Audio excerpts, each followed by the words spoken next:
This is one of those days that you just dream about. I've always been a World Superbike fan. Even when I was a kid, sat at Donington Park watching World Superbike, I was blown away by it. And now today, I get to ride the World Superbike. But not just that, I get to ride the BMW World Endurance, the Customer Superstock, and the Customer Superbike. This is one of those perfect days, and the reason why Chris won't send me a birthday card.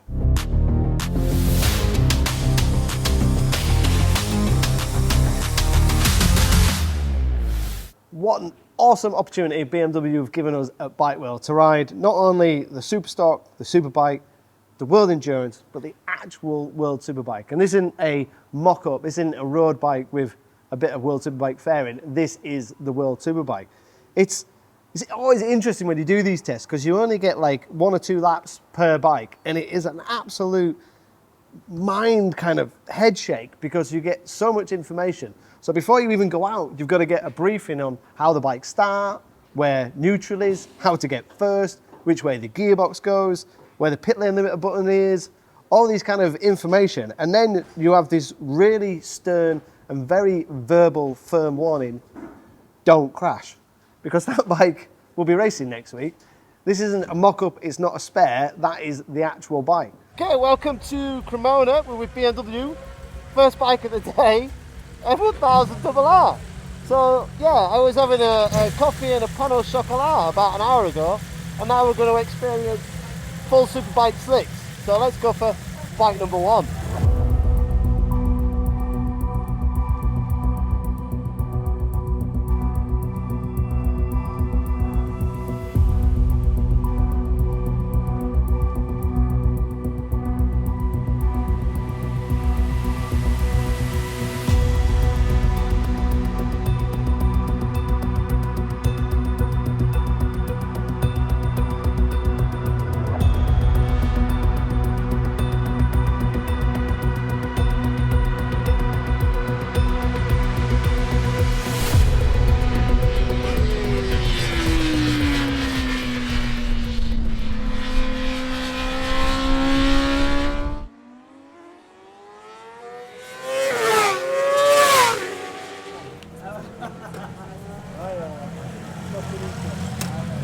So that's first session done, getting back acquainted to this track. I've known the track before, but they changed the last corner since I last rode here. But what a bike, it's frighteningly fast, but the bodywork is so good and so aerodynamic that when you're in the bubble, it doesn't feel as fast. You're just watching the numbers just accelerate at alarming numbers.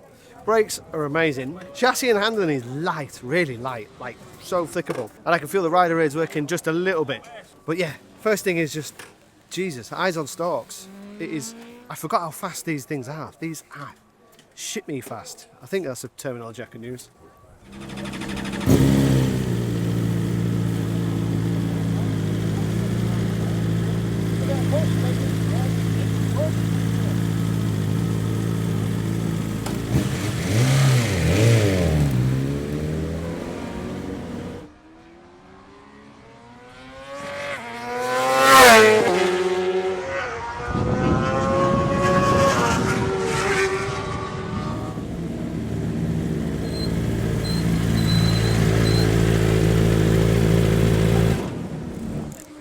So I've done the Superstock and the Superbike. They're the factory kind of bikes that you and I can buy.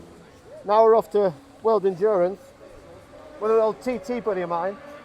The Superstock bike blew me away because it's a Superstock bike. But then you get on the Superbike, you know, am I allowed to swear? Jesus, holy Jesus Christ, just how, I mean, you sit and watch it on TV, but how somebody rides that round here that fast? It's breathtaking, and even more so than the people that are going to be riding out in the northwest in the TT. It's just like, shit me. So yeah, now for World Endurance, and then to the big boy, to the Superbike.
So what we started on was the Superstock bike. Then we jumped to the custom Superbike, which anybody can buy, same with the Superstock. Then we tried the World Endurance bike, and then we finished off with the World Superbike. In terms of power and torque, the Superstock bike has got the stage 1 engine in it. So you're just probably talking not much more than the stock bike in terms of power. With the stage 1, what they essentially do is blueprint or perfectly balance the engine, so it's absolute perfect. So the standard bike, I think, is around, what, 218? So it's just a few more horsepower. Then when you jump to the endurance bike, we're looking at around 230-ish, 240-ish in terms of horsepower. And then when we move to the stage 3, which is what we'd associate with BSB or AMA, and again, that's an engine that you can actually buy, you're looking at around 240-ish. And then when you jump to World Superbikes, that's not an engine you can buy, and we're looking at around 250, 260 horsepower. Now, all those performance figures and claim figures all depends on the dyno, the conditions and the fueling and everything like that. So I was expecting, and obviously, a difference between the bikes in terms of progression, but I wasn't expecting all 4 bikes to feel as different as they do. The Superstock bike feels very different to the standard road bike. It feels like a race bike. It's quite aggressive, it's quite brutal. Then you jump on the Superbike, and that is really, I wouldn't say rough around the edges, but you know you're in for a fight with that one. How the BSB boys or the road boys turn that thing around tight, Nadgery BSB tracks, or going down Bray Hill on that thing, must have big kahunas. And then the endurance bike, which I thought was going to be kind of one of the hardest bikes to ride, is actually, for me, was more of one of the easier bikes to ride. It feels a bit more weighty, it feels quite big, it feels more like a fast road bike, and it was quite easy to ride. Everything happened quite easily on it. It wasn't as fast steering as the other two, and everything was quite progressive. And then when I jumped on Toprak's bike, I was like, okay, I've done like the first meal, the second meal, the third meal, it's time for the main course. This is going to be the arm-ripping, brutal animal. It's weirdly not like a bike I've ridden before.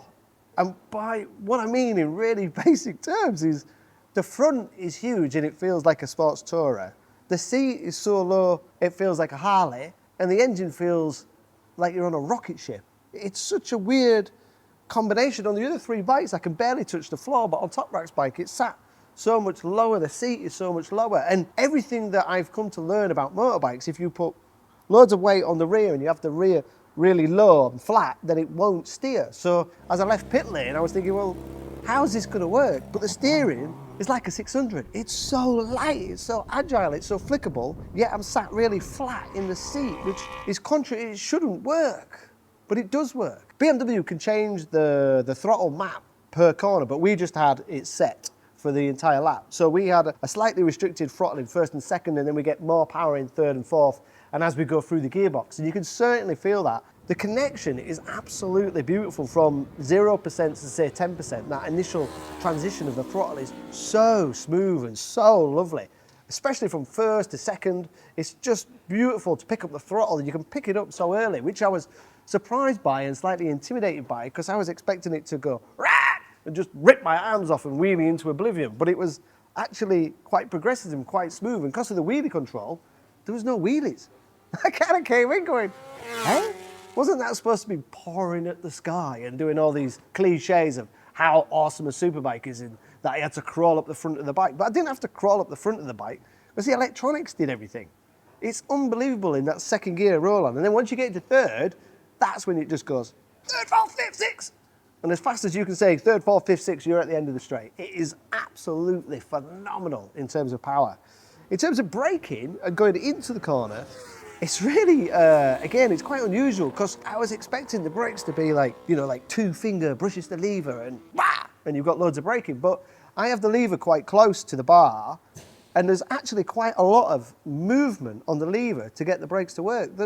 You can't call them spongy, but they are not smash brakes. They are like progressive brakes. You can feel the brakes. I'm obviously not pushing the limits or getting anywhere near the limits on this World Superbike. I'm not going to Billy bullshit you in any way because I didn't want to crash it. This bike's got to be raced in 5 days' time. But you can still feel that braking and feel how progressive it is and feel how reassuring it is. And obviously there's no ABS. And then the engine brake strategy is really unusual and very different in that That changes depending on the gear you're in and how much lean you're carrying into the corner. Some of the corners which are third gear, you kind of roll into the corner, you come down the gearbox and you can hear the engine braking, you can feel the engine braking, and then as you get closer towards the apex, there's actually a little bit more engine braking because you're no longer pitching the bike. So when you brake initially, there's not a lot of engine braking, and then as you roll it into the corner, you can feel the engine braking kind of pulling the bike back because it's putting more engine braking and more braking force through the rear end. And then when you release the brakes, the bike's got this nice balance, and then when you touch the gas, it just feels really lovely and easy to get out. It's an incredible bike, and we've only done a couple of laps here. But even at my relatively slow pace, I can get a feel for how that engine brake strategy works. I can get a feel for how he sits the bike in the chassis. I can get a feel for how the team set up the bike.